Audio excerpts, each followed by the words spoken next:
Hey,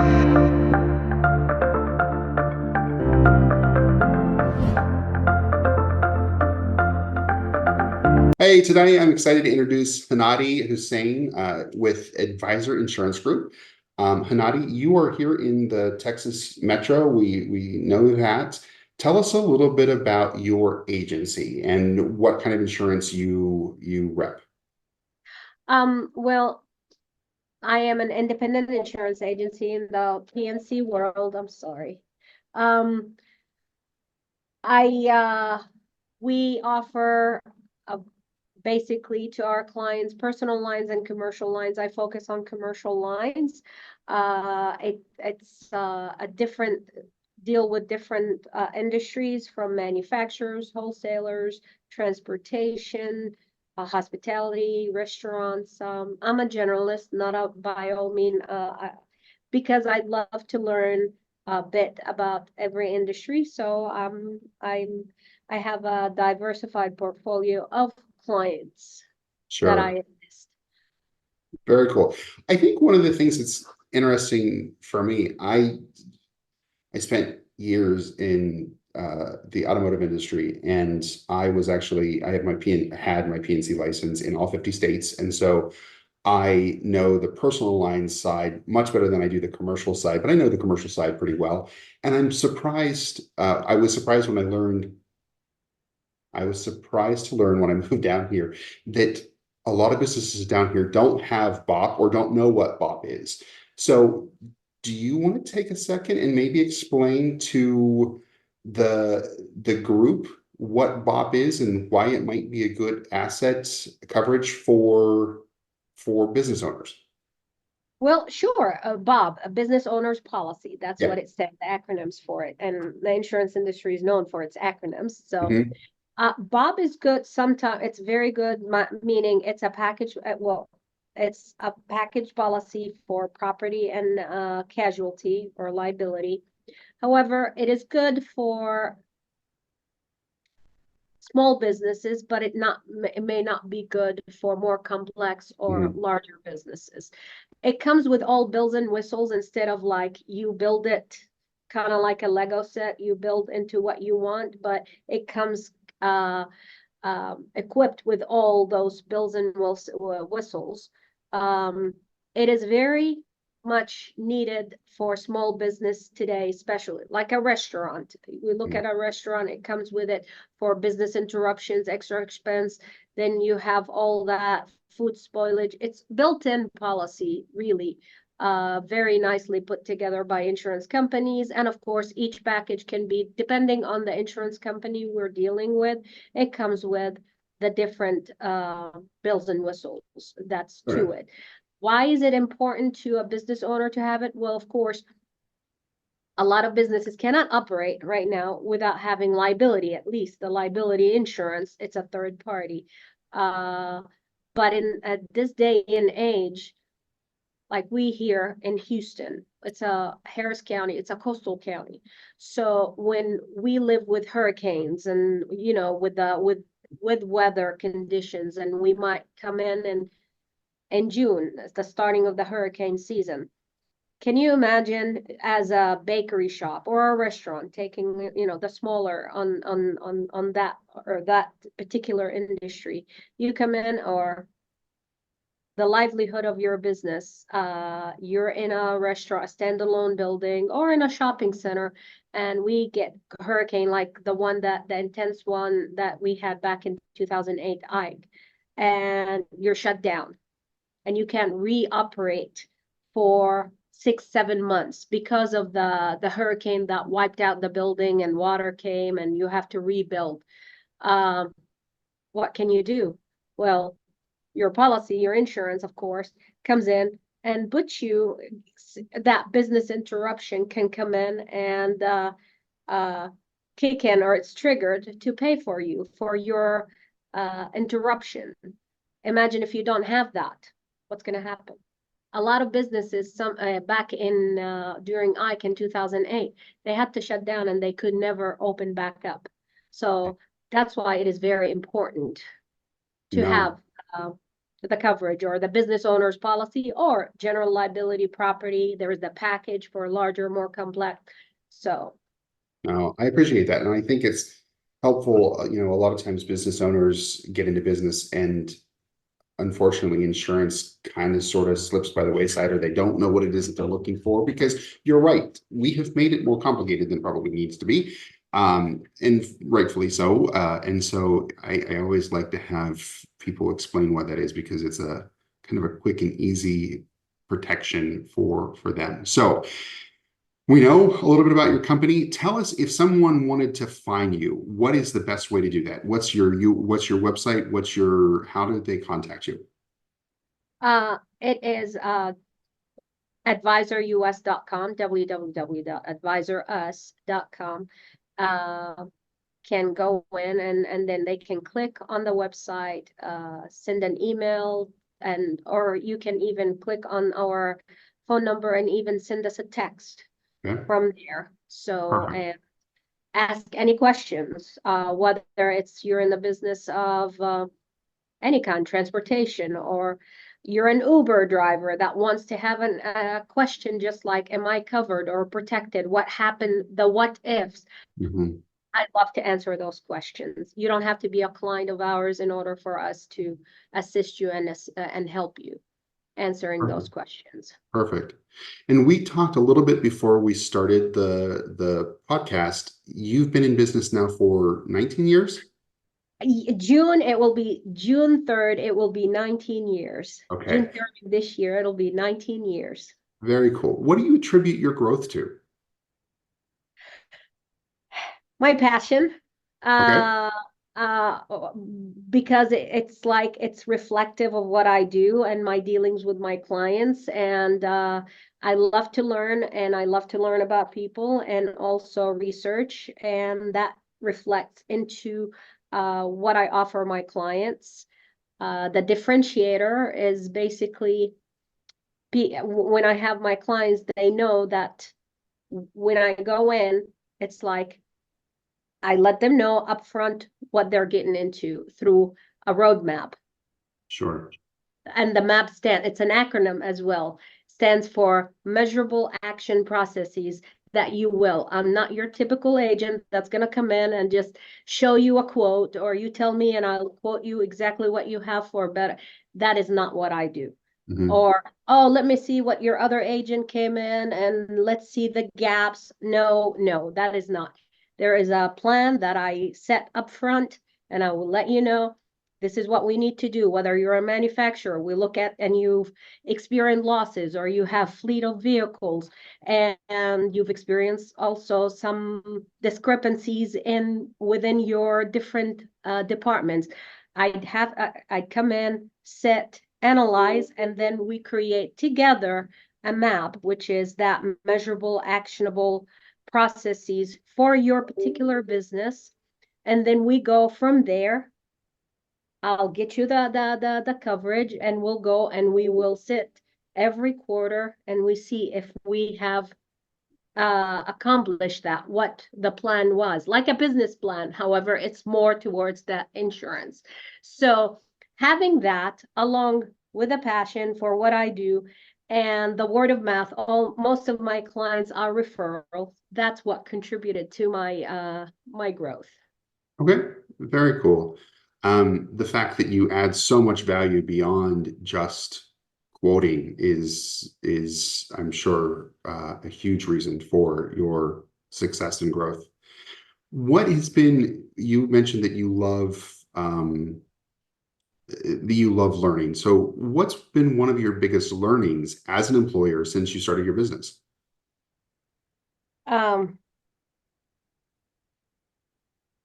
the biggest, as I'm a business owner myself, it's listening to my employees. And also at the same time, I'll give you an example that happened early on in my career when I started the agency a few years after. I remember that having two young ladies. One of them is the one that actually referred her friend to come and work. The first one, she was a very bright, both of them were very smart ladies. However, this young lady that she came to me one time after I hired her friend, and she said, you know, Hanadi, it seems like she was frustrated, but I really didn't listen. And that's to what she was saying, considering who she was saying about is her friend that she referred to work. And she was like, Hanadi, I want you to ask so and so, what exactly does she do all day? And I'm like, okay, why? She's like, just ask because I don't think she does, and I'm feeling the overburden of carrying her load and mine. Mhm. I did not take it in a way that she was really, really hurting, or that's a cry for attention, for like some action needs to be done. And so all I did was like, I didn't really take a real serious action other than I just asked the question and I solved it being nice. And I'm like, okay, well, if you for the other person. 2 weeks later, I received the resignation from the Mm, other. And after that, I really learned my lesson, like listen and actually have some action plans. That was because that was a great loss, yeah. I And I think, consider, you know, for employees. that's that's a tough one because I think as employers, um, it's hard to, for some people it's not, but for others, it's hard to have a separate line from coworker, boss, friend, and especially Mhm. when you're in such a small team. But then Yes, it's also difficult as the employee to really get to the point where you are so stressed and feel that you have to go to your boss to say something. And yes, that doesn't, as a manager, as a boss, sometimes we don't understand where that's coming from. And so I completely understand. And I think that that's something that we see a lot from an HR perspective and from a retention perspective is how do you know that your people are being heard? How do you know that they are growing and feeling supported in the way that they need to? And that's not always an easy task as a manager, as an owner to do. So yes. unfortunately, that's a lesson that a lot of people have to learn at some point in time.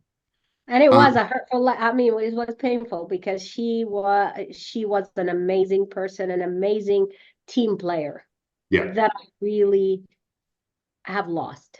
Had yeah, I done or had I've had better approach to what she had asked me. Of course, I learned, and we live and learn and moving on. So, but yeah, that is a big lesson for me learned as an employer and very a nice, business very owner. nice. So I know as an insurance agent, your time has to be a little bit crazy. I'm sure there's days where you are pulled in every direction for 12 hours, and then the next day you're like, why isn't anybody calling today? Because everybody called yesterday. I could have, if they split that out. How do you handle time management?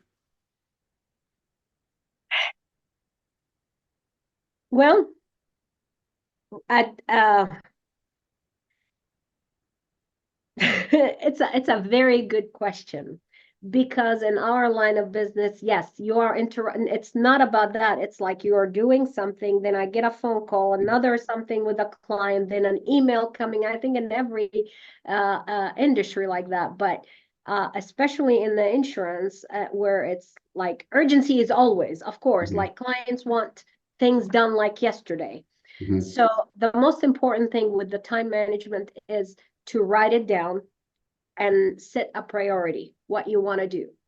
So the priority of time management, for example, we have underwriting. So I like to do my underwriting early in the morning. Follow-ups on anything that needed to, what I mean by underwriting, like inspections, control, risk control, or things that I need to follow up with the clients or the underwriters. Then there is time for also, I do my review any emails that came to me for marketing, for example. I put that on Friday. I don't handle anything. I manage that. Any marketing or things like, okay, I'll review them for Friday, because that's my hopefully my easy day on Friday, except not at 4:49 in the afternoon. That's when clients call in and say, I need this, or can you get me this or add this? Of Yeah. course, they've had the whole day, but it has to be 4:49 on Friday. It's something, literally. So pretty much it's prioritizing things and creating a time schedule of what you want to do, where the time is, like where it's quiet, that you handle underwriting, follow up with the client's emails, or for sales, for example, it's for me is late morning. And then other things, it has to be filtered in towards the week, not through the day. Like on Mondays, I need to read up on specific coverages, new coverage, or something. I assign it for that in the in the morning, after I've done my underwriting. Now, underwriting is an ongoing thing every day. That is not something that I take away. But yeah, that is my time management. It has to be written, and I have to write it down and then check mark that it's been done. Otherwise, it's like the day goes as chaotic, like everything, I'm all over the place. So one of the things that I hear you saying is that you spend a lot of time working in your business. So when do you take a moment to actually work on your business?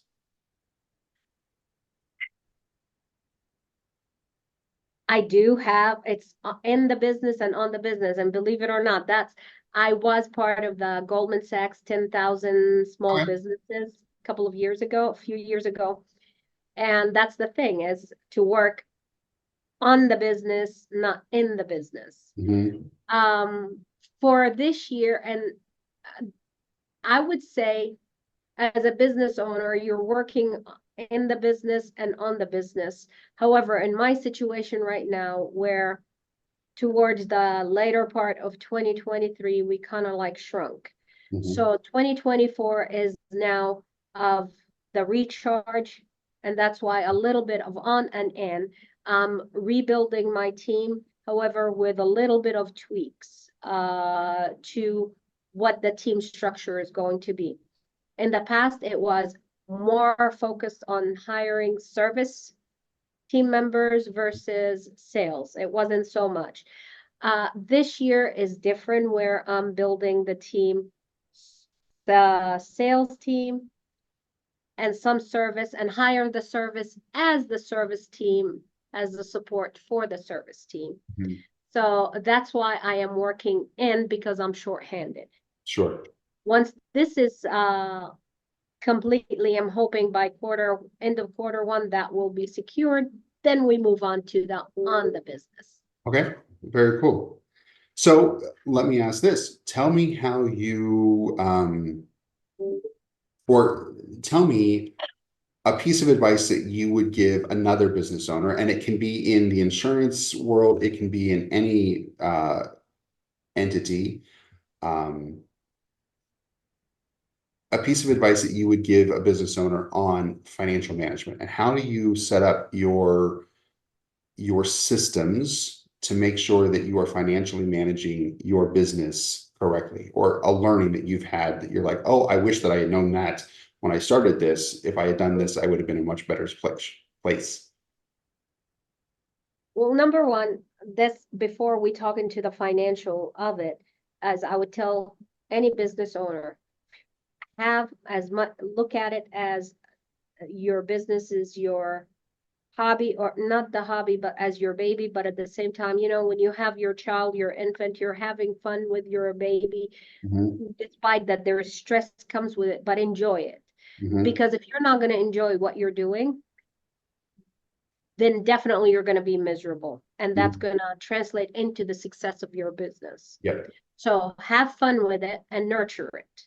It's going to take time, and be patient, just like a baby. It takes time, and you're enjoying that baby, looking at that. That's the same thing with the business. Now, as far as the financial, always look at the, don't overspend what you're not getting. I'm seriously, that's on the personal and the business. Do not overspend. What I mean by that, if you're not securing loans, or even if you have a loan, but your cash flow is not coming in to cover your loan payment, and let's say that your overhead expense is way too high, then you need to cut down as much as possible, kind of like tighten up the belt Mhm. a little bit until you get more of your cash flows. You don't need, if a small business and you have 5 people, when the business does not justify having 5 people, for Mhm. example, then you need to take that decision and cut it down and make sure utilize as much technology as possible to kind of reduce overhead expense. And we have so many tools to do that right now, and justification for inexpensive that can, I'm not saying get rid of people and utilize technology, but there's so many things. What I mean, if like a business has more e-commerce, utilize that versus having 2 people to Mhm. take orders, for example. Uh, it's not justifiable, that expense. So cut down your overhead expense as much as you can with unjust, or I'm a dreamer, so I've always said, no, I'm gonna get there. Mhm. So why? And then I'll put in the expense and I never go there. Yeah. Why? When you get there, you can have that expense. Or Mhm. as you're like 75% almost there, start hiring or adding whatever. Don't overuse things that, or don't pay for things that you don't need right now. Mhm. That's part of cutting expense. And we tend to, as a human nature or business owners, we want this and we want that for our business, but we're not going to utilize it. So why pay for it Yeah. now? So things like that, little things can add up. Yeah. Perfect. Last question. Where do you see yourself in 5 years? I actually, I'm in the process of launching. I'm waiting on the trademark for our Advisor Insurance Group. So because we are franchising the model, Very so nice. so I'm not hoping, but I do believe in 5 years we will grow to outside of Texas in the franchise model as Very well. nice. Very nice. So Well, I greatly appreciate the time. The insights that you gave were phenomenal, and I think it's something that all business owners at some point in time have struggled with. So, Hanadi, thank you so much, and I look forward to following up with you and see how everything goes. thank you very much. Perfect.